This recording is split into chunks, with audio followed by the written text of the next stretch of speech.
Here's the sword. Here's a person here cutting something away. Have you answered your deepest calling? It is time to cut something away, guys. Take charge of your recent past. Somebody took charge and released something. This is true love. This is the romance of a lifetime. Someone cut away believing that, oh, well, if this is their person, they have to chase them. They didn't chase them anymore. They cut them off and they went in a different direction and gave it to the universe and said that if this person is meant to be in my life, they'll come back to me. And sure enough, they swiftly came back. This is a love of a lifetime, guys. You are being very protected.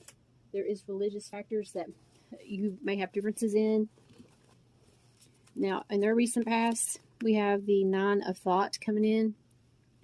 The Nine of Thought is actually the Nine of Swords. Someone being upset and depressed and in their head. Someone just won't get out of their head.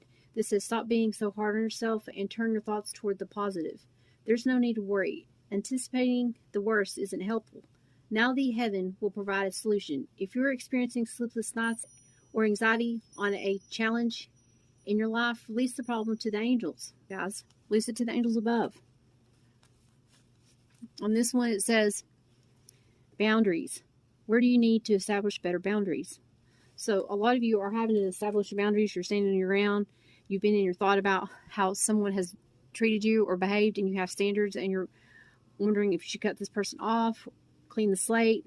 You're setting boundaries because you want a healthy bond, a healthy relationship, someone that is not toxic.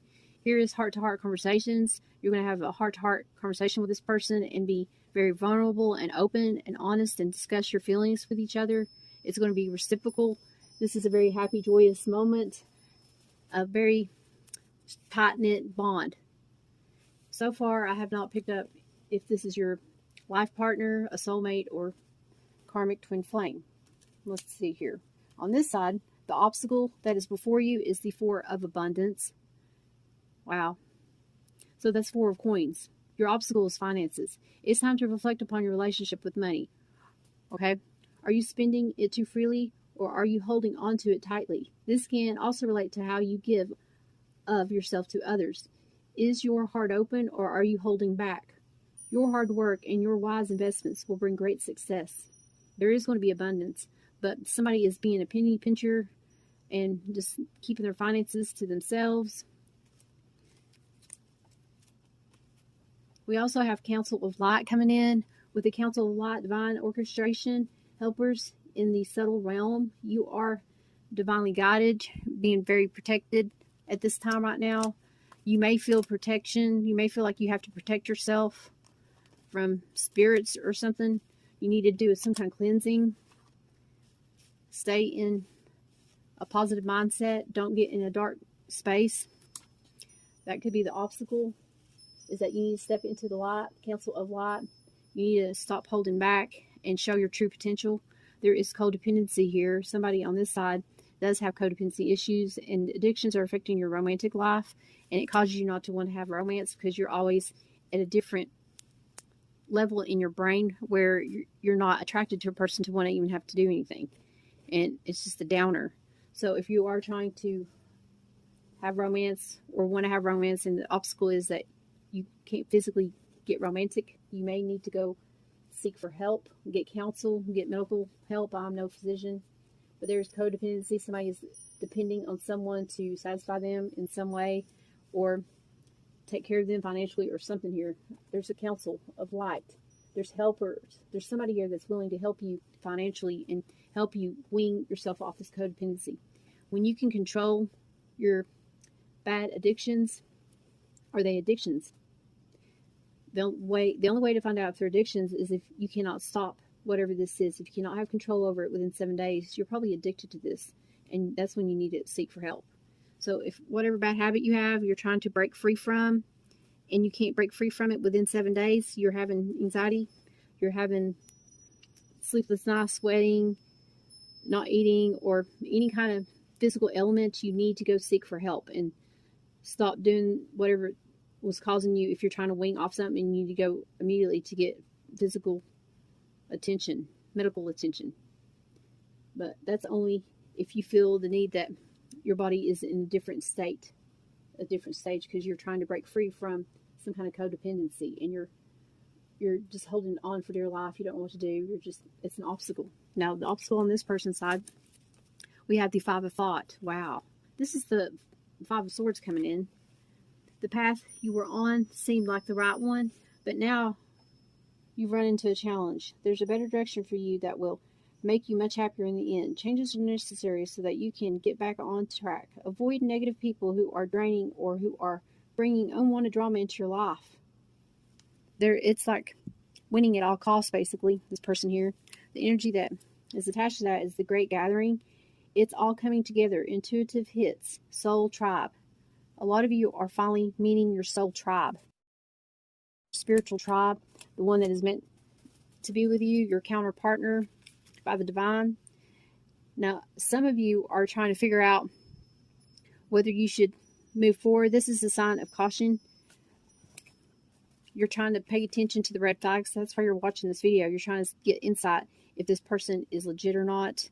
If they are your one, you're having doubt. It says pay attention to the red flags. For some reason, this person may be a catalyst in your life and you're having to learn a lesson because somebody here was winning at all costs and somebody wasn't paying attention to their intuition if this person is really out for themselves or out for the better of the environment, for the whole.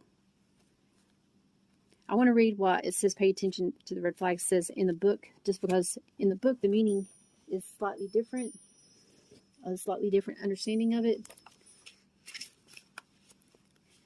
The romance angels send you this message to help you notice the unhealthy or disconcerting parts of your relationship. If you are swept up in a new romance, this message serves as a cautionary warning. Pay attention to your feelings and impressions with regard to your new suitor. Don't allow emotions to bind you in the characteristics or habits that won't work for you in this relationship. A red flag is a sign that something is off. It can include an indication of dishonesty, flirtatiousness with others, substance abuse, or lack of integrity. While your new love interest may treat you wonderful, well, in the beginning of your relationship, it's vital that you watch how he or she treats others. Someone's basic character is revealed by the way in which he or she talks and acts with restaurant staff, valet park attendants, and other miscellaneous workers in the world. If you're in an existing relationship, the red flags might be a sign that a need for an honest, mutual discussion or couples counseling is needed. This message doesn't necessarily guide you to leave the relationship. It just is warning you. It says red flags can be a mark along the path of the healing. The romance angels will guide you to take the steps that are needed for a healthy relationship for everyone involved. So do follow your intuition, guys. Pay attention to the red flags. Pay attention when you start to get anxiety and you're starting to feel nervous and having doubt and fear. And that's when you need to speak up and resolve this issue by speaking your truth of why you feel this person's doing a certain behavior. And it could be that they have no ill intent and they did something and they didn't even know that it would bother you and you took it the wrong way. And they were meaning innocent thing about whatever this was that they did. So if you are in a new bond with someone and someone is sweeping you off your feet and already telling you sweet nothings and it's only been 3 days or 3 weeks, how long have they known you? Do they really know who you really are? You know who you are. Do they ask you who you are? Do they want to know more about you? Do they really know who you are? They would know everything about you already, and you know they don't know that much about you. So how can they tell you that they love you or say things to make you believe that they would know everything about you already, and you know they don't know that much about you? So how can they tell you that they love you or say things to make you believe that you are in a commitment when you just first met? That's definitely a red flag that this person could be just out for their own benefit and they're just telling you what you want to hear so that they can get with you. So if they're already telling you sweet nothings and you don't hardly know this person, it's time to step back from the situation. There is the codependency going on here and it could influence your decision making here.